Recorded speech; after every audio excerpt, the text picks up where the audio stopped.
2008 में जब शुरू हुआ था तब तो कम्युनिटी बहुत कम थी और आज लगभग 60 करोड़ लोगों की कम्युनिटी है। तो आज ट्रांजेक्शंस जो हैं, क्योंकि वो टीपीएस तो उतना ही है, उसको चेंज नहीं कर सकते। आज भी लोग बिटकॉइन की ब्लॉकचेन के अंदर इस समस्या को फेस कर रहे हैं, टीपीएस को। लेकिन यही इसका एक प्लस पॉइंट भी है, क्योंकि आप उसको चेंज नहीं कर सकते। इसीलिए कहते हैं कि ये जो 3 प्रोटोकॉल है, ये बिटकॉइन के प्रोटोकॉल हैं और इन्हीं 3 प्रोटोकॉल की वजह से बिटकॉइन ने इतनी बड़ी ग्रोथ ली। अब बात करते हैं हम ट्रस्ट बिटकॉइन में। ट्रस्ट बिटकॉइन के भी 3 प्रोटोकॉल है, जिसकी वजह से हम इसको बोलते हैं 100% डिसेंट्रलाइज। पहला, हमारी भी सप्लाई एज यूजुअल बीटीसी की तरह ही है, 21 मिलियन 2 करोड़ 10 लाख है, जिसको ना आप बढ़ा सकते हैं ना मैं बढ़ा सकता हूं, राइट। दूसरा, हमारे जो 2 करोड़ कॉइन है वो एक स्मार्ट कॉन्ट्रैक्ट बीटीसी की ब्लॉकचेन पे, टीबीसी की ब्लॉकचेन पे एक स्मार्ट कॉन्ट्रैक्ट बनाया और उस स्मार्ट कॉन्ट्रैक्ट के कंट्रोल में ये 2 करोड़ कॉइन दे दिए। अब ये 2 करोड़ कॉइन 5 फेज में पब्लिक में आएंगे। कैसे? पहले फेज में आप सबको पता है 25 लाख कॉइन थे, $1 का रेट था। जब तक 25 लाख कॉइन पब्लिक एक्सेप्ट नहीं करेगी तब तक इसका रेट $10 नहीं होगा। आप में से बहुत सारे लोग सोचते होंगे कि यार ये रेट हमने डिसाइड किए, लेकिन ये रेट मेरे डिसाइड करने से नहीं है, मैंने तो एक एल्गोरिथम बना के डाल दिया, लेकिन रेट पब्लिक की वजह से बढ़ रही है। पब्लिक की वजह से कैसे बढ़ रही है? अगर 25 लाख कॉइन पब्लिक $1 में एक्सेप्ट करेगी तो $10 का रेट आएगा। अगर पब्लिक एक्सेप्ट नहीं करेगी तो रेट नहीं आएगा। तो इसका मतलब क्या? एज यूजुअल बीटीसी की तरह अगर 2 लोग आपस में लेन देन करेंगे तो एक नया बीटीसी आएगा। तो एक्सेप्टेंस की वजह से रेट बढ़ रहा, ना कि मेरे डिसाइड करने की वजह से। एक्सेप्टेंस है, अगर 25 लाख कॉइन पब्लिक ने $1 में खरीदा, इसका मतलब पब्लिक एक्सेप्ट कर रही है, तभी इसका रेट $10 गया। अभी $10 पे अगर 50 लाख कॉइन पब्लिक एक्सेप्ट करेगी तो इसका रेट $100 जाएगा। अगर पब्लिक एक्सेप्ट नहीं करेगी तो रेट नहीं बढ़ेगा।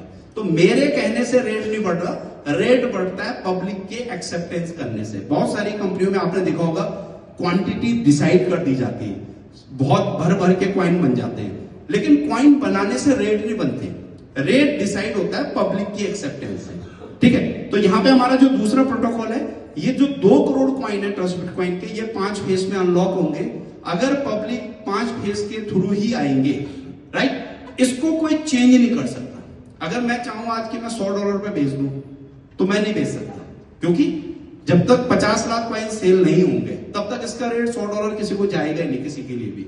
और जिस दिन $100 का रेट जाएगा तो सबके लिए जाएगा। ऐसा नहीं है ना कि किसी ऑनर ने, मैं प्रोजेक्ट का डेवलपर हूं, मैंने प्रोजेक्ट बनाया और मैं चाह रहा हूं कि मैं अपने कॉइन 1 लाख कॉइन मेरे पास है और मैं उनको $100 पे बेच दूं, तो नहीं बेच सकता। वो तभी बिकेंगे जब सबके कॉइन $100 के रेट पे जाएंगे, राइट। तो इसको हम चेंज नहीं कर सकते हैं ट्रस्ट बिटकॉइन में। और तीसरा, जो हमारा इंसेंटिव प्रोग्राम है, जो नॉन एडिटेबल फॉर्म में है, यानी कि उसको चेंज नहीं किया जा सकता है। 2.5 साल पहले जो प्लान बनाया था 2 करोड़ कॉइन को सर्कुलेट करने के लिए, मैं फिर आपको एक चीज क्लियर कर दूं, ये कोई एमएलएम प्रोजेक्ट नहीं है। बहुत सारी कंपनियां हमने, आपने, बहुत सारे लोगों ने किए होंगे।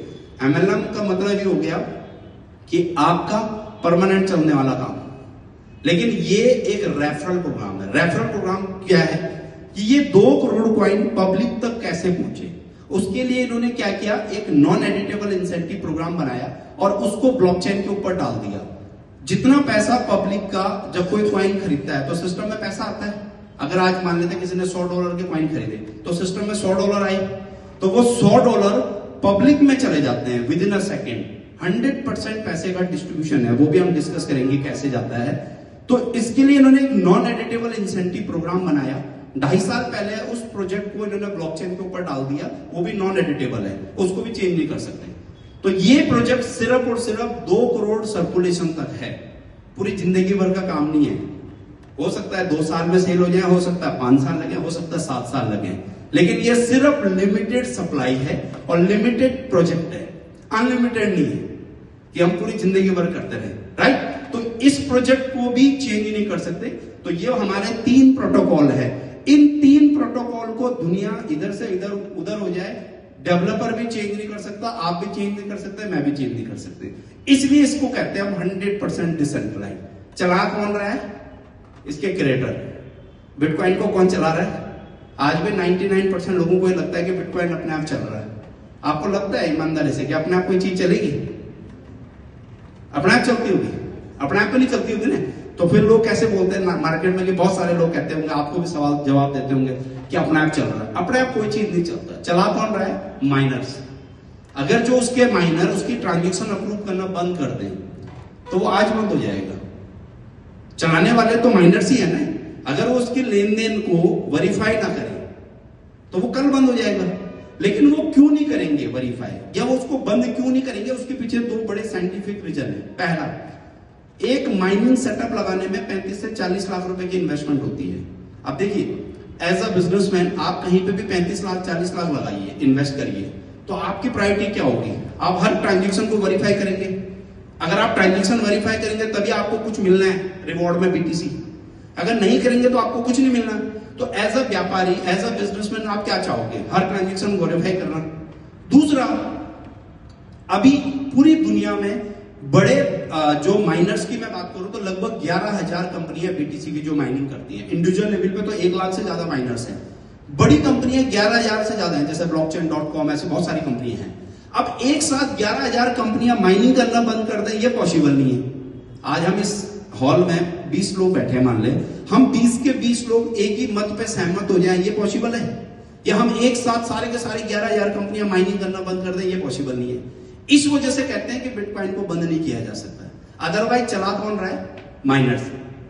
अगर माइनर्स उसकी ट्रांजेक्शन अप्रूव करना बंद कर दें तो वो आज बंद हो जाएगा, लेकिन वो करेंगे नहीं, क्योंकि एक तो 35 लाख रुपए की इन्वेस्टमेंट कर रखी है, तो उसकी मजबूरी है हर ट्रांजेक्शन को वैलिडेट करना। दूसरा, एक साथ 11,000 कंपनियां बंद कर दें, ये पॉसिबल नहीं है।